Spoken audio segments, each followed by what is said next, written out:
took me, or we saw it on television, I don't know how we got to see it. Jaws 3 in 3D. And I was fairly young and thought this was the biggest fish I'd ever seen. And I was talking about how huge Jaws was, and he said, if you want to see a big fish, let me rent you Moby Dick. So he rented this film, and this gigantic whale like wipes out boats and all sorts of stuff. And as an 8-year-old or 9-year-old, I thought it was the coolest thing ever. And then I figured out what the story was really about. Many years later in college, I played this piece that was commissioned by the California Band Masters Association for all-state band in California. So, and it was conducted by the actual composer. He came down and conducted this piece that they commissioned for Allstate. And I had done it once before with my other band in Pennsylvania.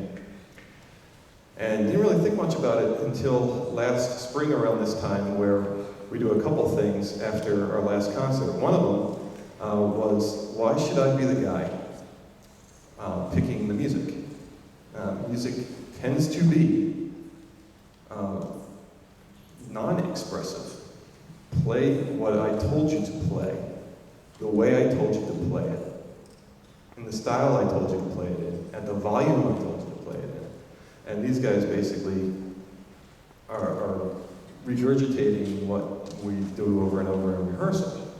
Why not have them pick the pieces with a little guidance? So I have 6 volumes of the best pieces ever written for band at every grade level, from beginner all the way up to professional. And this band, they're graded from 1 to 6, and this band can sight read a grade 4 and is usually playing grade 5. Grade 6 is professional. So I have this matrix, how many 3s, how many 4s, how many 5s they should be picking in a year. And this is where the second thanks comes from, because Jonathan Latin picked Of Sailors and Whales. And he listened to it, and we talked about, what the piece is about. And he waited 12 full months to be able to perform this piece. He picked it. We weren't going to put on the first concert because we closed down marching band season. We usually do our major work spring concert, but this year we had a Disney trip. And the Disney trip festival we did at the spring concert, so we'd be able to take it there in a month. And then this concert was about 3 weeks away, and I'm like, I don't know how we're going to do an all-state California commission in 3 weeks. And Francis Smith Beth said, you don't have to do the whole piece. In his score, he says you can do movement 1 and movement 5 and call it a day. But if you got the time, do 1, 4, and 5. And if you still can do it, do 1, 2, 4, and 5. It's like, if you're going that far, you might as well do the whole thing. So that's the way we rehearsed it. We did 1, we did 5. Then we added the middle movements, and we just put the whole thing together. And since we were going to do scores anyway, and thanks to my father, who only likes this version of Moby Dick, he does not like the Patrick Stewart version at all. So we have the original, including Orson Welles as Father Mapple. He did his speech in 1 take, went in costume, said the speech, went home. Absolutely incredible piece of film history in there, and we'll be doing that after the third movement. You'll actually hear the speech. Each movement's about a different character. The first one is about Ishmael, the second one is about Queequeg. The third one is Father Mapple, who gives the warning about the entire theme of the book. And the final 2 is Ahab and the whale, and you can decide who the villain really was.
Shipmates, the sin of Jonah was in his disobedience of the command of God. He found it a hard command.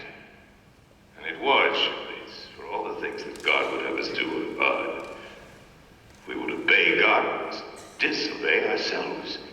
But Jonah still further flouts at God by seeking to flee from him. Jonah thinks that a ship made by men will carry him into countries where God does not reign. He prowls among the shipping like a vile burglar hastening to cross the seas. And as he comes aboard, the sailors mock him. The ship puts out. But soon the sea rebels. It will not bear the wicked burden.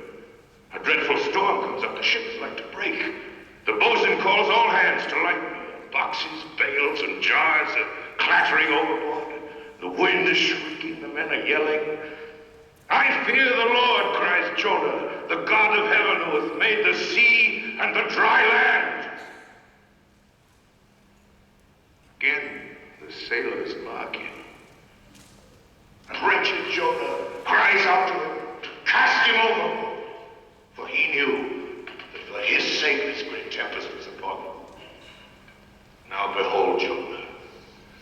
taken up as an anchor and dropped into